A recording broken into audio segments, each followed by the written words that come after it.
It was one of the biggest frauds in Germany's history. 1.9 billion euros vanished, deceiving investors, banks, and even governments. In the US, we had Enron.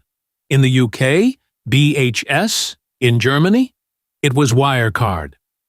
How did Wirecard operate in this scandal over the years? How did this scandal change the German financial system? Wirecard was founded in 1999 by Markus Braun, Jan Marsalek, and Stefan Klestil. Klestil was the founding CEO. Wirecard started by processing payments for porn and gambling websites as a third-party operator. These controversial businesses helped Wirecard to survive the dot-com bubble.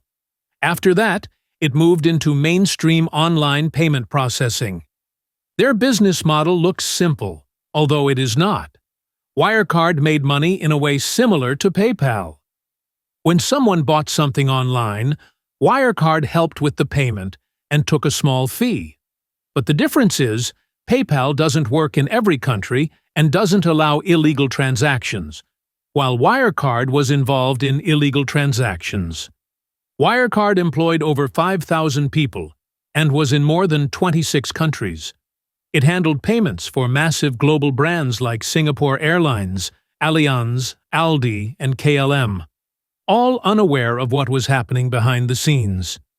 Its headquarters were in Munich, Germany, but its operations quietly spread across Europe, Asia, and the Americas.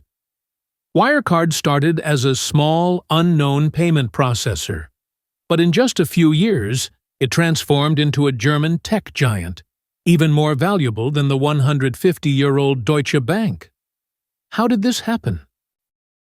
To understand Wirecard's collapse, we first need to see how it rose so high, and why nobody questioned it.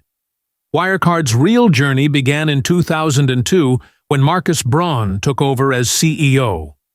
Wirecard merged with Infogenie AG and was listed stock market in a reverse IPO system in January 2005. If you're not familiar with it, when a public company merges with a private one, they keep the private company's name. This system is called the reverse IPO system. Once one company got listed, others could be listed without facing any real scrutiny. This way, Wirecard was listed on the German stock market. This was Wirecard's clever move, so that they could bypass scrutiny for listing on the stock market. In 2007, Wirecard got a clean audit from EY, Ernst & Young, which made investors feel more confident about the company. In the same year, Wirecard created an Asia-Pacific branch, showing its plan to grow beyond Europe. They were already listed on Germany's tech DAX since 2006, and later, in 2018, they made it to Germany's main stock market index for top companies, DAX. By 2018, Wirecard's share price hit a record, and the company was valued at 24 billion euros, which is more than Deutsche Bank. This was a huge jump for a company that had started with just a few clients.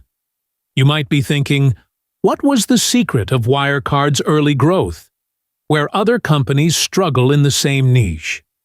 The reason for Wirecard's rapid growth was its aggressive international expansion.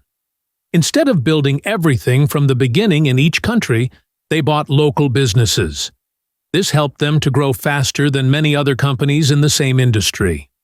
In 2016, Wirecard made a major move into the US by buying Citigroup prepaid card services. This led to the creation of Wirecard North America. But this wasn't their first big step. Back in 2007, they had also moved into banking by buying XCOM Bank AG. This allowed Wirecard to issue credit and debit cards. In November 2019, it entered the Chinese market by buying All-Score Payment Services based in Beijing. Up to these, it looks like all the things are happening smoothly. But this was just eyewash for investors. Let's talk about the red sign of Wirecard. During the whole Wirecard AG lifespan, Financial Times, Zatara, and Manager magazine published many reports regarding money laundering and the falsification of its account balance sheet. In response to these allegations, they harassed the journalist who made the reports. In 2019, Wirecard's shares dropped when the Financial Times reported that a senior executive was suspected of falsification of accounts and money laundering and round-tripping in the company's Asia-Pacific operations. In response, they denied the allegation and took action against Financial Times journalist Dan McCrum. On the other hand, BaFin did not take action or investigate Wirecard. Rather, they just banned short selling for 2 months. Interestingly, this ban helped Wirecard stabilize its stock market. Its share price increased 13% when the ban was announced. BaFin took action against Fraser Paring, Matthew Earl, and short sellers for market manipulation as they co-authored of Zatara report. It looks like BaFin helped Wirecard to survive, but they failed to get the trust of people cause of the Financial Times report. Therefore, Wirecard hired KPMG to audit to investigate the allegation of the Financial Times. In March 2020, Wirecard claimed that KPMG could not find anything suspicious in the Wirecard spreadsheet. Still, Wirecard tried to hide the truth from the investor. However, KPMG announced that Wirecard did not provide the necessary documents for the audit. Can you guess what happened? Wirecard's stock market share value dropped 26% from €132 to €98.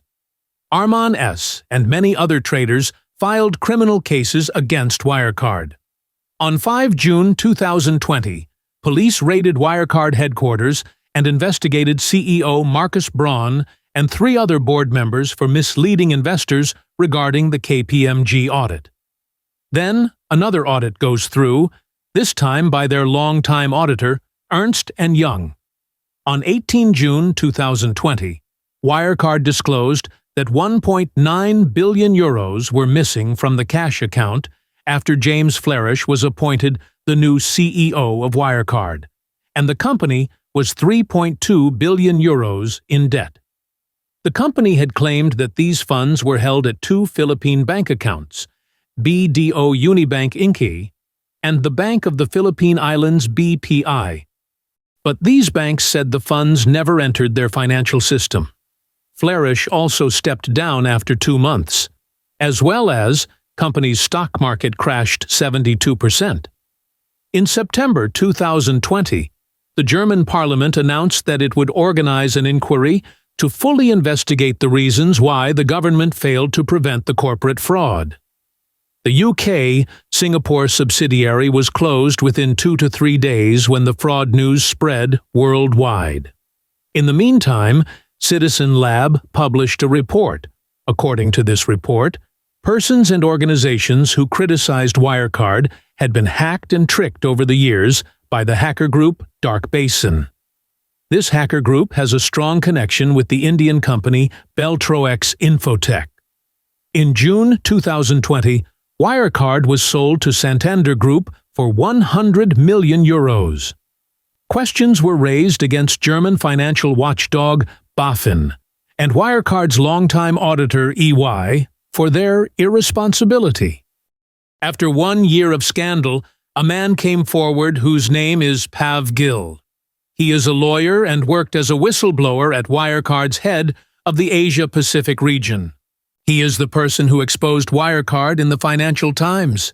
Can you remember the name Jan Marsalek, a shadow person? Jan Marsalek was the chief operating officer of Wirecard from 2010 till his dismissal. He is one of the key suspects in the Wirecard scandal. 3 Western intelligence agencies say he is connected to the Russian GRU. After the Wirecard scandal was published, Marsalek just vanished from the air. Police could not trace him. The insider reported that he fled to Belarus and then went to Moscow and lived under the supervision of the Russian GRU. Russian intelligence gave him a shadow identity after the Wirecard insolvency, which is Konstantin Byazov. He issued a Russian passport with this identity. Some reports say he was honey-trapped by Natalia Zlobina for working in Russian intelligence. Then Marsalek used the Wirecard group as the source of money and targeted the opposition of Russia in Europe, together with 5 Bulgarian nationals. But while Marsalek vanished, the focus came on those left behind. In June 2023, Wirecard's international finance manager, James Wardhana, was sentenced to 21 months in prison. The Asia head of finance, Chai Ai-lim, got 10 months in prison. In the same year, the United States District Court sentenced Aviram Azari, the founder of an Israeli intelligence firm, to 80 months of imprisonment. The company's former Asia manager, Christopher Bauer, died in Manila, Philippines. So, how did they do it? Wirecard's business structure was very complex to understand, even for experts. As they worked for money transactions for adults and gambling sites, they inflated earnings by mixing legitimate transactions with illegal ones from adult and gambling sites. Wirecard targeted those countries where online payment is not popular, had no licenses, and no online money transaction laws. So, it is almost impossible for auditors to find exactly what Wirecard earned from that country. Their almost 30% revenue and 80% profit were fake. Their partner company, Al Solution in Dubai, which employed fewer than 10, but Wirecard told this company to process hundreds of millions of euros every month. Wirecard bought its own company beyond its market price. Suppose I am a trustee or manager of Wirecard, and I bought a small company for 20 million euros. Then, Wirecard bought this small company for 300 million euros. In this way, Wirecard bought Indian payment processor Hermes and assimilated the funds. They circulate the money to their own company to show income through a round-tripping system. They move the money to Company A. Then, Company A transfers it to Company B. Company B passes it on to Company C.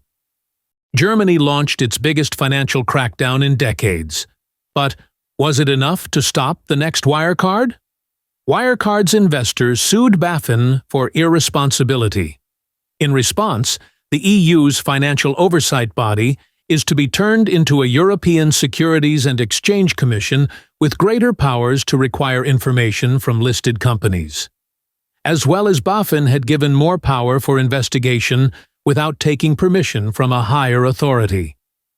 EY Chief Auditor Andreas Lotscher faced investigation by German authorities as EY was the main audit firm of Wirecard. If you found this story interesting and informative, subscribe for more deep dives like this. What scandal should we uncover next? Do not forget to comment on the answer.